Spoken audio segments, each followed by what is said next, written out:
এক পুজোর প্রতীকী শিরদাঁড়ার ইনস্টলেশনের জায়গা আগেই হয়েছিল আবর্জনায়, আর এক পুজোয় সকাল অবধি মণ্ডপে ঢোকার মুখেই ছিল 20 ফুট লম্বা প্রতীকী শিরদাঁড়া। বিকেল হতে না হতেই তাও ঢেকে দিতে হলো। যে শিরদাঁড়া নিয়ে আন্দোলন করে কলকাতা পুলিশকে লৌহ কপাট খুলতে বাধ্য করেছিলেন জুনিয়র ডাক্তাররা, সেই প্রতীকী শিরদাঁড়া দুর্গাপুজোর মণ্ডপে রাখলেই কি কোথাও অদৃশ্য চাপ কাজ করছে? দিনে দুবার ব্যবহার করো স্টপেজ ক্রিম, আর নিজেকে রাখো evergreen কেয়াশেড aroma therapy stoppage cream, আর খুঁজে পাও নতুন আমিকে। তাই কি বেলেঘাটা থেকে হাওড়া বারবার শিরদাঁড়া সরিয়ে নিতে বাধ্য হচ্ছে পুজো কমিটিগুলি? প্রতীকী শিরদাঁড়া পুজো মণ্ডপে ইনস্টলেশনের সিদ্ধান্ত নিয়েছিলেন বেলেঘাটা গান্ধীমাঠ ফ্রেন্ড সার্কেলের পুজো উদ্যোক্তারা।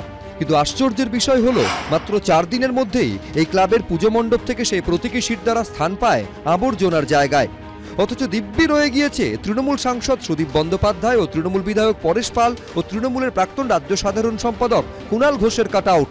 4 দিনের ব্যবধানে আমূল বদলে গিয়েছে প্রতীকী শিরদাঁড়া নিয়ে পুজো কর্তৃপক্ষের বক্তব্য। শিরদাঁড়া সোজা মানে শিরদাঁড়া সবাই সোজা করে কাজ করতে পারে, তো সেটাকে আমরা দেখাচ্ছি সমাজেও সবাইকে শিরদাঁড়াকেই কাজ করতে হবে। অবশেষে আমরা সিদ্ধান্ত নিলাম যে যেটা নিয়ে এত বিতর্ক হচ্ছে সেটাকে নয় বাদ দিয়ে আনন্দটা হোক।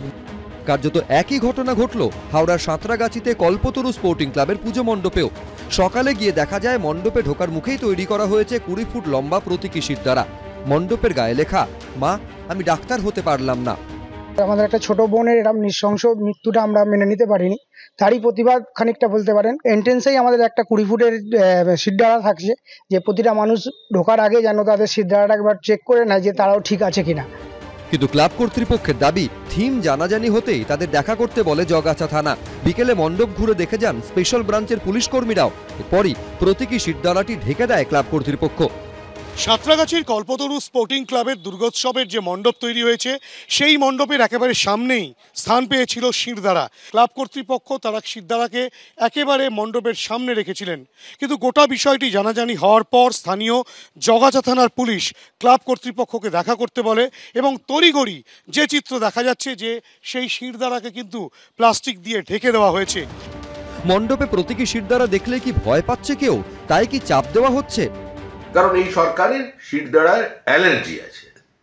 এই সরকার চায় একটা সরীসৃপের সমাজ তৈরি করতে, যে সমাজে প্রতিবাদ থাকবে না, সমালোচনা থাকবে না, সবাই মাথা নত করে দেবে সরকারের ঔদ্ধত্যের কাছে। কিন্তু আমরা বিশ্বাস করি প্রতিবাদ ছিল, প্রতিবাদ আছে এবং প্রতিবাদ থাকবে।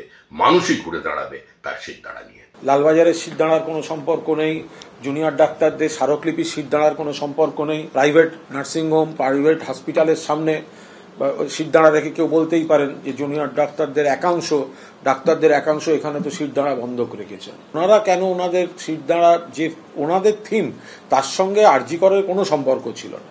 সেখানে কোনোভাবে শিরদাঁড়া বিষয়টা এসেছিল, সেটা যদি ওনারা ওনাদের মতো করে চেঞ্জ করে থাকেন, আমরা তো আমন্ত্রিত। সব মিলিয়ে শিরদাঁড়া নিয়ে বিতর্ক তুঙ্গে। সুনীত হালদার, হিন্দোল দে, পার্থপ্রতিম ঘোষ, এবিপি আনন্দ।